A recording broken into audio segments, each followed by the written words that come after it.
Firefox is a certain release train model. The way that works is that the Firefox product that you're downloading has actually gone through several months of testing in the alpha state and in a beta state. So we have this release train model because we want to very quickly ship new features to people, but we have to test them for a while. At the beginning of this train model sits what we call the Firefox nightlies, and you can kind of see this on the shades of the icon. So the darker the icon is, the more experimental and risky your choice is. So nightlies, these are developer builds. These are builds where developers put in new features into our main Firefox Gecko repository, and every night we make a build from that source code, and you can download that and decide to use it as your browser. It means usually two things. First of all, you are the first to see any kind of new APIs. So the moment we're adding any new APIs to Gecko or FirefoxOS, we're not really adding them to FirefoxOS only. We're adding them to the Gecko platform, which is used in Firefox Desktop, in Firefox Android, and in Gecko or FirefoxOS. So as a result, all these APIs you've seen today, wherever they make sense, they are available actually on a much wider range of platforms. So the connectivity API you just saw, it makes perfect sense on laptops as well and on Android Firefox. So these APIs tend to make their way into all the different products we have with the same syntax and the same API format. So in many cases, you can see these APIs come up in the nightly builds first. So if you want to be bleeding edge, if you're working on some new feature that we ship in a couple months, the nightlies are usually a good point to start with. You can, if you Google for Firefox Nightly, it takes you to a download page where you can download it, and the build actually updates itself every night, since we're creating these nightly builds once every night. There's a couple of other categories in between. So these builds, that's the second part of it. Sometimes stuff is quite spectacularly broken because there's almost no testing, right? Like you put in a patch and overnight people are going to test it. So there's very little QA with these builds. They usually start, I can guarantee that, almost every day. But that's no, I've been using. So that's what we do. We right? all use it as our own main browser, and there's in 2 years, right? maybe I've had 1 or 2 major problems. I mean, it's. So people are careful. They have a lot of tests. So Mozilla has accumulated hundreds of thousands of tests over time. We test a bunch of things, and you have to pass the tests before you can land your extension. But again, there's no direct QA. So the kind of breakage you often see is the browser will start usually, and if you break anything major, people notice right away. This is a build I downloaded this morning. So this is. You can see up there actually. This is maybe a couple of hours old. This build, and it works perfectly fine. And the nice thing is, you get the latest and greatest APIs. So I can, for instance, go into the web console and I can say navigator dot what was it, Moz connection, right? And I can look at it and I can see that I have bandwidth infinity. But I mean, definitely, I can. For instance, I can find out that I'm not on a metered connection. So I don't think this is an API that is yet available in Firefox release because it's relatively new. But Nightly gives you the, like Andreas said, gives you the advantage of playing with all the APIs because some of them are only 3 months, less than 3 months old, and it takes 3 months for something to make it into the release. So as everybody said, it takes at least 3 months for a feature to make it from these nightly builds into our product builds. What sits in between is called Aurora. Aurora is our alpha version. So every 6 weeks, we take the nightly version and we create a branch. That's called the Aurora branch. And on that branch, we do 6 weeks of testing. And any kind of features that are unstable or broken or not working the way we wanted, we disable them. So after 6 weeks of testing, up to 6 weeks of testing on these nightly trunk builds, and 6 weeks of testing on Aurora, then you get switched over to the actual beta branch. That's another 6 weeks of testing. And then that's when the actual product comes out. So after 6 weeks, if a feature survived the beta stage as well, where we have a significant audience, that's millions of people already, then basically the feature goes into production.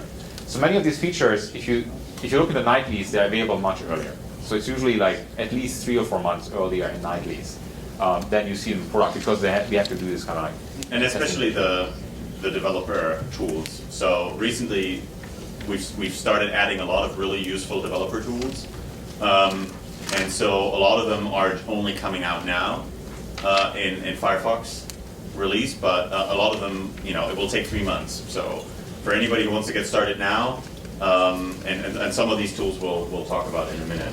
But for anybody who wants to get started now, like Nightly is a really good way to play with them. All right, so let's assume you have downloaded your Nightly builds. The first thing I want to show is actually the responsive design view. So one, probably Philip can actually just do this as a live demo here instead of using the slides. Anybody have a good website that we can go to, like a? Any favorite websites? What's your website that you check in the morning? How do you spell that? Yeah. Like that? Yes. .com? Not safe for work. Yeah, Philip might be about to learn the hard way to not ask the audience for like unknown pages. Yeah. All right, while we're checking out if it's going to work or not, we might actually have to use the slides if the Wi-Fi is not working today. Do I have enough Wi-Fi? And that's maybe I go back to the slides. I can show it on the slides as well.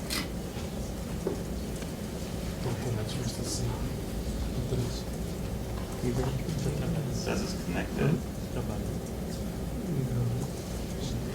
No, I think it's the Wi-Fi not working. There's just many people on Get off the Wi-Fi. All right, Okay. let's go back to the slides. Too bad. So a problem you often have is that it's actually much more pleasant to develop on a desktop than on these devices. Right? It's much quicker. You have the keyboard and everything. Oh, there's another Wi-Fi?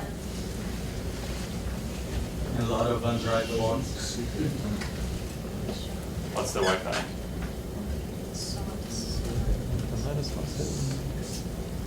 Here we are.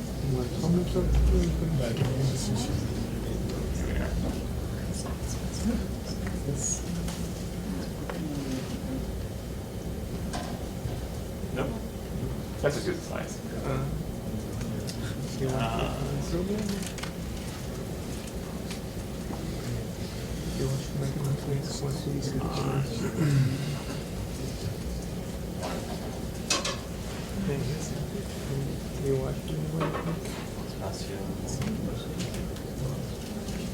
Weird. Well, Ninguém pode pôr um roteador pai no Android, velho. All right. So often it's much more convenient to develop sites on a desktop, but then you have a very different screen format and also like orientation of the pages. So if you go to the developer tools menu in Firefox, you have actually under the web developer tools a responsive design view, and it's really very cool and very sleek. I'm very sorry we cannot show you in live in color, but basically what it does for you. on MDN or something. Yeah, if you have some static page open, we can probably show you. We can show it actually here. Yeah. So imagine this is the web app you're actually writing, and you want to test it. You want to develop on the desktop because here you have a debugger and you have the console and everything, and it's much more convenient. But like Andreas said, you want to be able to test how it behaves under small form factors. So one of the tools here is the responsive design view. And when you launch it, it sort of shrinks your view to one of the preset values here. So for instance, 320 by 480 is the iPhone, I think is that and that's definitely the form factor of this, the pixel factor of this device. And you can change it too. You can make it something custom. I love the projector here. It doesn't even have enough space for this small screen. And then and here you see that how the website behaves, and you see that it doesn't, for instance, doesn't actually change the viewport. So it's this web page would be pretty unusable. You can rotate the screen as if you rotate the phone now, and you can see that it still doesn't work as well. And so this also goes to one of the questions we had a little bit earlier, like how do you deal with the various display sizes? And this is kind of the tools that already are in use on the web to optimize for different display formats. So the kind of fragmentation that you see over time, I think that web has a pretty good ways of dealing with that. Right.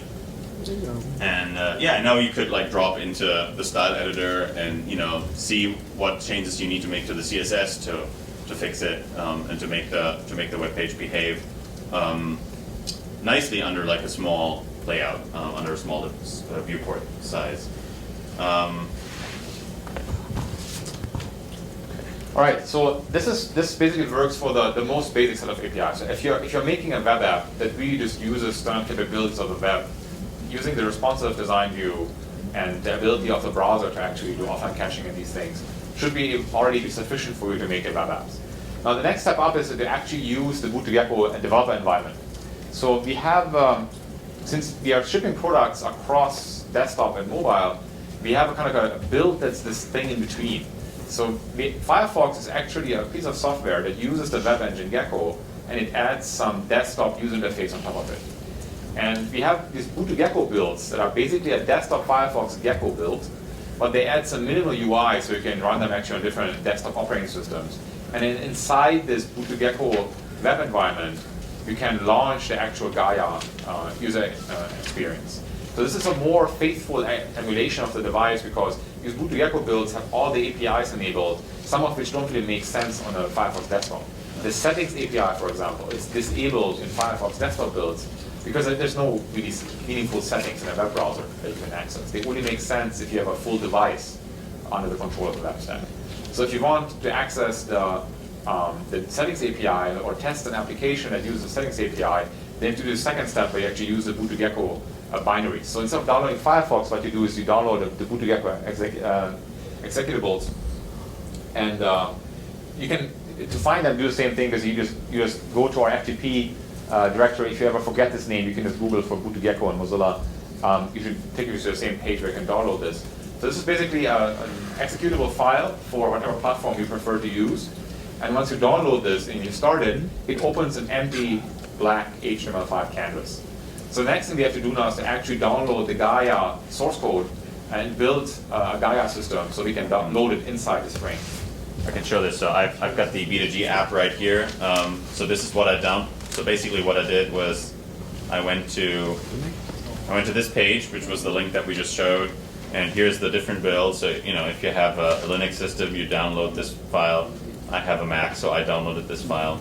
Actually, no, sorry, I downloaded this file. As you can see, I don't know why the previous version 16 is still there, but so yeah. So I downloaded this file, and then I started B2G, and you see there's it's black. There's no. So we need to tell it to load Gaia. So this is roughly what the phone does when you boot the phone. It starts the kernel and starts the web engine, and that's it, right? That's all that's implemented using native code. Everything else is JavaScript and HTML. So the lock screen, the home screen, all these things actually sit in the user experience in Gaia. You're able to download that. So for that, actually, you go to our source code repository. That's on GitHub. So you go to Mozilla B2G/Gaia, and this is the live repository where our development happens. So this basically has the same disclaimer as the 90 builds. We currently are not offering beta builds for Boot2Gecko. So if you want to try the user interface yourself, you will be sitting directly in the developer branch. And there's a good chance that people land a feature that breaks something else at all given times. So this is a pretty experimental thing, but it's definitely a good way to test. So what you can do in your local system, you install Git, and you can clone the repository, because it takes a copy of our source code repository. And then if you go into that directory, you do make profile. Make profile, yeah. And that will create a bundle that the Boot2Gecko executable that you install can execute. So Philip, I think is going to give you a little demo here. Yeah, so I can do this. I can pull the latest changes. Probably somebody I pulled this morning, but maybe Wi-Fi doesn't. There's a Wi-Fi. Yeah. You want to show that part, but so we have about 50 people or so pushing to this repository at all given time. So basically, if you do this daily, you will see the daily changes here. This is literally live as we are building the phone, and so I just hit make, and what it does, it basically it takes the Gaia source code and packages it in a format that the app cache knows about. So basically, what it's doing, if you remember from earlier this morning when we talked about installing apps from a manifest and then inside the manifest you have the app cache manifest and all that stuff. Well, all these manifests exist also for the Gaia apps. They're exactly web apps like your app would be. And what we're doing with the make step right here is simply automating all that, so that we don't have to manually install all of them. Especially there's kind of a bootstrapping problem because the home screen app, how do you get to the to an install button if you don't have a home screen app yet, right? Like, I mean, so there's kind of a bootstrapping problem. So that's what the make step does, and you can see it basically it just iterates over the whole file tree and just packages it up as an app cache and then installs the manifest, etc. So what we can now do is it even tells us like how to run it, how to run the B2G app now. So instead of just opening the B2G app, I run it from the command line. On OS X, you always have to jump through a couple of hoops. You can't just like open the B2G app. You need to actually like find the path to the executable, and then we call it with the profile that we just generated. And then I showed this briefly earlier today. So instead of a black canvas, we get Gaia, and then I can just use this like I would use the phone, and so I've got a bunch of apps. They're emulating mouse clicks here, basically translated to touch clicks, and this system is already reasonably close to what the device actually runs. So this is kind of the medium step. If this is going to be sufficient for a large number of applications you want to develop, it will not offer you the ability to do SMS calls. So SMS and telephony are stuffed out in the builds. They're just dying. Like, I think even contact. they exist. Yeah, I think contact actually doesn't work either. Some things actually work though. So if you go to the gallery app, for example, that should actually pick up if Philippon has anything. Yeah, so these are images on Philip's picture folder on this machine, and we got lucky that these are the images we are seeing. So the way this works is that we have proposed a new standard for image storage on the web, and on the boot the Gecko device, it goes to the SD card. If you have a desktop build, it basically looks in your operating system's favorite. It looks in your operating system's a favorite image folder. In macOS is the pictures folder in your desktop, so it just shows the pictures that Philip has in his picture folder. Good thing that wasn't anything. And yeah, good thing it was just flags, yeah. Couple other things will probably work in the near future. The camera right now, I think the desktop is not working because the camera driver is not hooked up on macOS. But on the device, of course, it hooks up to the camera. And in the future, the goal is to have, across all these platforms, all the device capabilities that make sense being hooked up. I'm pretty sure the SIM import would likely So for a while, I don't know, for a while we had SMS and telephone working if you connected your phone to it, but... Yeah, so we have a couple of other developer shortcuts, but I think that's probably more like, that's more for the very advanced use cases. So actually you can take a boot Gecko device and hook up the radio of the device to the desktop, but that's really just like two people don't need that to actually debug, or radio driver. All right, so this is one step up. This is already pretty close to the device, but there's still a couple differences. And amongst others, the way we render here, it actually is more macOS specific than like this kind of ARM device specific. So WebGL, for example, talks you directly to the driver of your GPU of this MacBook, which tends to be a lot more powerful than the device. So we have actually one more step that gets you closer to the hardware than the actual device emulator. So I'm not sure how much we're going to show there, but basically what you can do is you can actually build a complete Firefox build for ARM. And so all these devices that we are talking about here, they use ARM code, whereas the desktop uses x86, and you can build the entire system, including Gong, and then run it into a device emulator.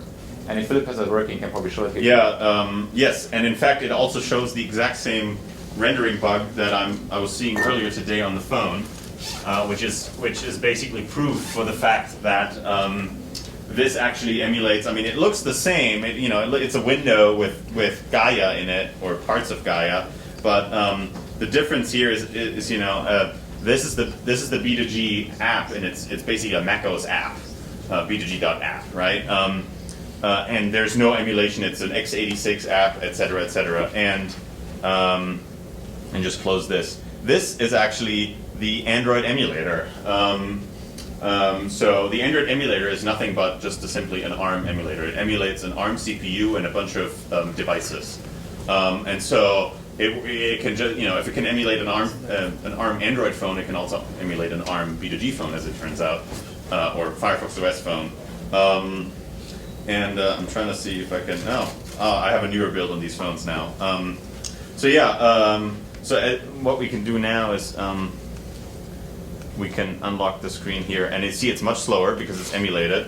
But what we actually have here is we have things like we actually have a radio here that's emulated, and I can, I let's, see you have FM radio there. Yes, we do. It's an API. Yeah, it's so also the- an API. There was a question about FM radio, yeah. So we have an API for FM radio support in HTML5, and then the radio app just uses that API. So if I can find the,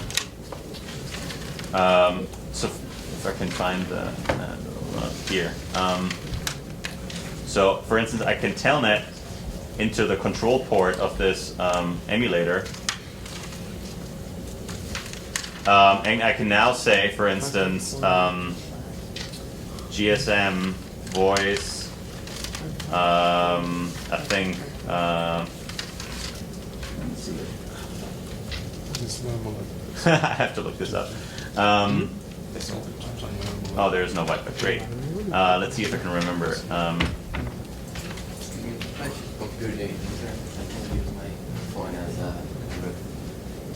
Oh, it's okay. Oh. It's values.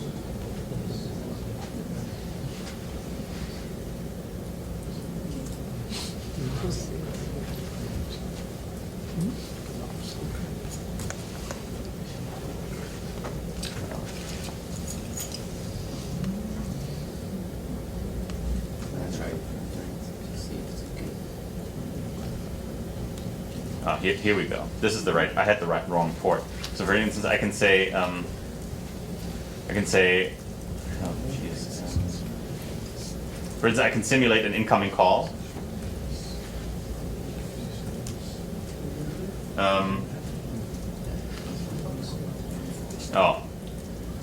I can simulate an incoming call from the Ghostbusters or something. And, I will get whatever the phone will do when there is actually something coming in from the radio. I would get the dialer, and it's ringing, and the sound is actually working. It's kind of cool. I can say, no, I don't want this. Or I can, yes. That's a bug. I can do,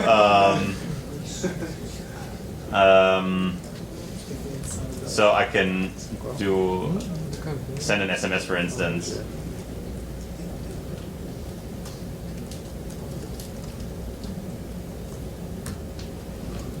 And so it just, maybe you saw it just got an SMS, and so I can pull this down and get like, oh, there's an SMS. And,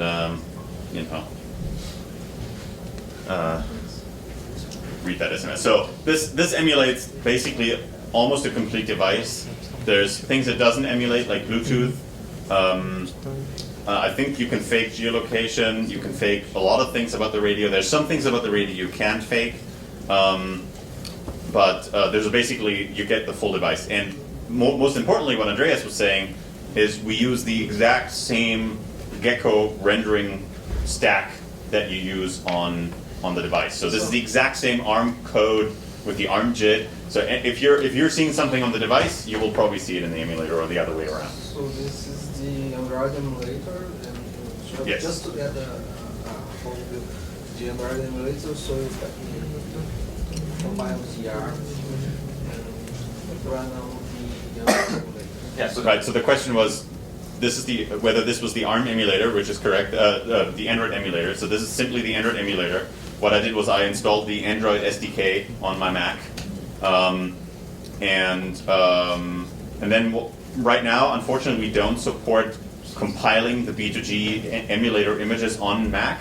But for instance, on Linux, so on my Linux machine at home, I compiled the emulator images, and I copied them over to the Mac, and I can simply run it with the Android emulator.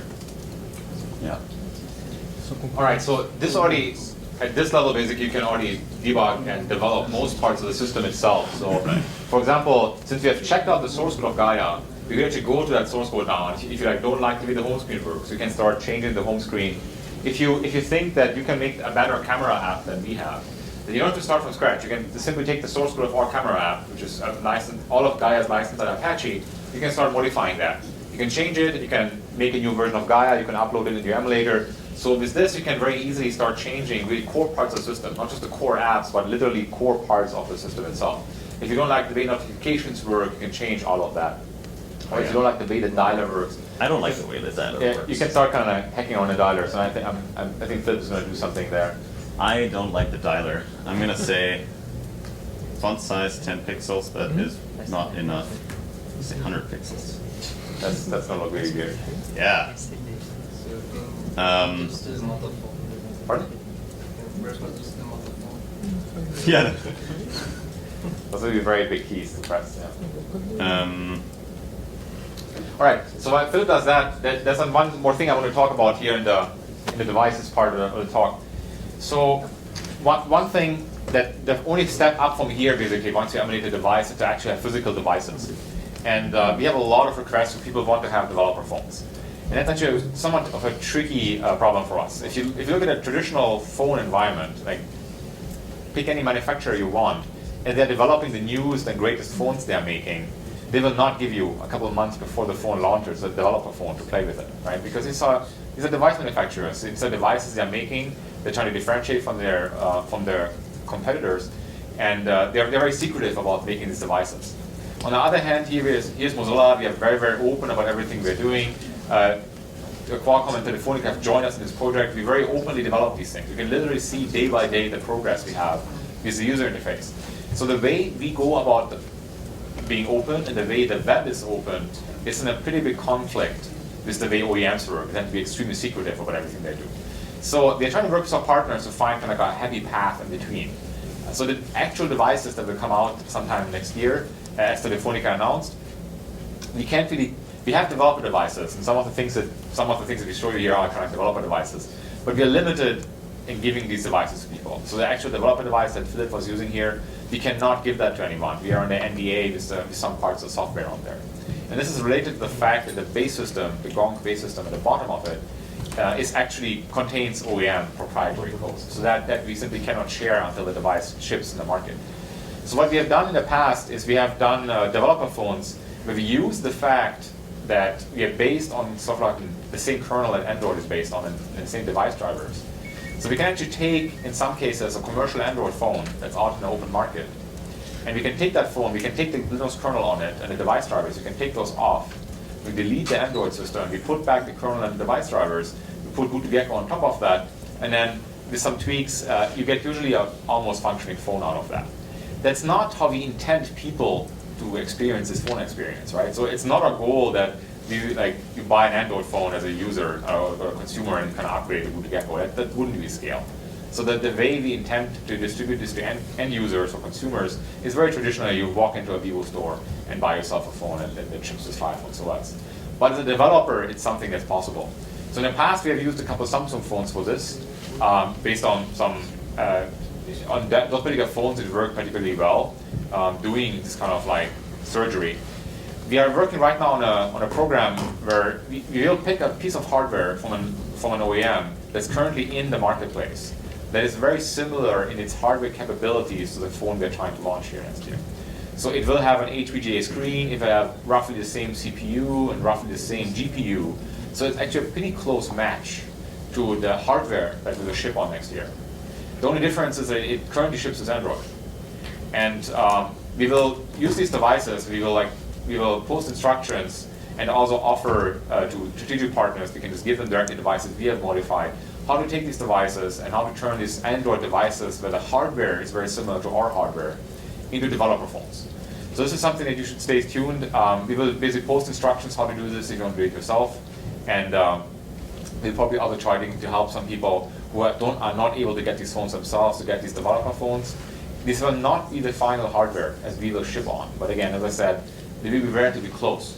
So that will be probably, until the phones actually go to the market, they will be the closest abstraction, the most similar you can get this emulation of FirefoxOS to the actual devices that we're going to launch. Any questions about this? No? Let's see what Philip did here in the background. Yeah, so the problem is the emulator would not come back up. It works on my Linux machine. I think it's a macOS problem. Yeah, sometimes that happens. And I'm trying to find, so I'm trying to do it on the phone, because it's the same thing, like for the, to the code, to get code, to anything, the phone and the emulator, it looks the same. So on the phone it definitely works. And I think, it's font weight is like boldness or something? Yeah, Or, that's not a really, Compared to 100, that should be very thin. All right, so we are pretty much done with the prepared slides part of the talk. So we can now start taking any questions you might have. We can start looking at the code if people are interested in a specific code piece of it. If you're interested in how our settings API works or the dialer API works, we actually start looking at some of the Gaia code. We have also a couple of devices we can play with. So we have actual boot-to-gecko devices here. If you're going to see some of these changes happening directly on the device, we can help you with that. So basically, anything you would like to do with the last part of this talk is completely up to you. So, any questions? There are any docs explaining how to build our own tests on the simulator? But what do you mean is tests? Applications or actual Applications. tests? Applications. Yeah, so we actually already walked you through a good part of what you need there. So the easiest way to get started is you take a web server, you write a web app, you use the responsive design view to kind of make sure it runs on the right resolution, you add a manifest, and then you can take the emulator, for example. In the emulator, you can go to the browser. In the browser, you can go to your website. Right. And then in the website, you have a button to install, and the install dialog should take it directly onto the actual home screen. Right. So if this is what you're interested in detail, we could, for example, use the time to actually walk through this, make a little app, and upload it. I think we're a little constrained with the Wi-Fi here, but otherwise it should be pretty straightforward to find that. Also, I encourage you to go to MDN, or developer site. So you have actually a lot of code examples there. There's a tutorial how to make a web app. There's also actually a tool that helps you kind of put these manifest files together. And many of these things you can also test with the desktop and Android versions. So the desktop and Android versions of Firefox actually support the same manifest format. And there's also some tricks explained how you can actually install web apps directly in Firefox on a desktop, so you don't have to do it via device emulator. Yeah, that's a really good point. Nightly, the same thing that we have for desktop, we also have it for Android. So, and then again, like we use Nightly for Android as our main browser. And so that's what I've got running here. And so Nightly on Android basically represents the exact same rendering engine as of this morning as my V2G phone that I just made. And if you run, for instance, Nightly on the same form factor phone or similar hardware, etc., you'll get like very close in terms of what will my web page look like on FirefoxOS. This is also a pretty important point that we didn't come here today to encourage you to build applications for this FirefoxOS phone that's going to come out next year. We would like you doing that, but that's not really the point. The point is that the web is pretty much ready to build really powerful applications with. And with the FirefoxOS phone, you can be at the bleeding edge of that. But even if you don't do that, even if you just try to use like pretty well-established existing HTML5 standards, you can already build really powerful applications. And if you walk with us on this path where we basically use the most bleeding edge applications, our goal is to get all these APIs back into the core HTML5 specification. So really what you're doing, you're making the transition to HTML5 web apps.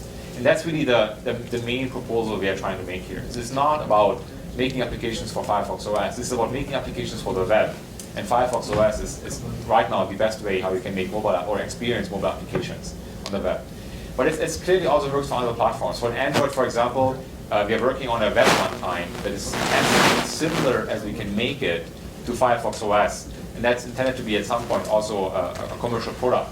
So the goal is to enable you, if you build an HTML5 application, on Android you can go ahead and you can install the application through the browser, for example, or through a marketplace. And then when you start the application, it actually launches as a full-screen Android application outside the browser. And it's internally all HTML5 is exactly the same code, the same APIs they're using on Firefox OS, but you can package it as an Android application. So this is very similar to what PhoneGap does. The biggest difference being is that we're really trying to move the web into that direction. So this is not a PhoneGap specific API. This is what we think the next web API is, a proper web-based standards look like. And we are basically trying to build a system where you can write an HTML5 application, it's going to run on Firefox OS, it's going to run on Android, so this web runtime environment. And as other browser vendors are adding these APIs over time, you should see these other APIs also pop up everywhere else. So like Safari, for example, has the ability to execute on iOS things as a web view. Some of the APIs you are seeing here should show up in the next version of iOS because they are already in WebKit. Like the battery status API, the device vibration API, I think they're all in WebKit already, in the developer builds of WebKit. So in future versions of iOS, all these things should show up. So that's really the kind of future trajectory of HTML5 on mobile platforms, that with us you can be like very early. You can play with like advanced camera functionality and advanced device orientation functionality earlier than you can do in Android or in iOS natively. But the general trend should be that in all other platforms over time, you should also see the same capabilities in their native base to have HTML5 apps. Any other questions? Does Mozilla have already any kind of human interface guideline for the mobile? So we have, that's actually a really good point. I'm glad you asked that. So the question is whether we have a kind of like human interface or user experience guidelines. So this was actually a pretty interesting strategic decision. If you look at existing systems like iOS, one of the things that makes iOS so appealing is that Apple completely dictates to you what the UI must look like. So there's very, very strict guidelines. Everything tends to look very consistent because you have lots of like frameworks that Apple tells you must use this. On iOS, for example, there's approved languages. There's only a certain amount of languages you must use to implement your application. There's certain approved APIs, you must use those, and there's certain controls. That's really nice because you make a device that's very consistent. Everyone likes that. On the other hand, it also really restricts expressiveness. And we think that one of the reasons that web got so successful is that there's actually not a lot of rules on the web, right? If you go on a desktop, submit a web page, nobody knows what that's going to look like. Like whatever the authors felt like, is that what it's going to look like. So we have chosen actually a path in between. So for the Gaia system, we have a very comprehensive UX design. And since Gaia, all of it is open source, like we have a very lightweight system of CSS and components that you can use to build applications that look just like Gaia. However, we don't enforce that. So our goal basically is to lead by example. We will try to make Gaia the best, most responsive, most beautiful web application you have seen. We will encourage you to use the same components and the same approaches to develop your applications, but you're not forced to do that. If you have a certain application where it simply makes sense for you to have your very custom user interface, or if you're moving over an existing application that simply looks a little bit different, that's perfectly fine. And we will not try to enforce any kind of rules on you what your application has to look like.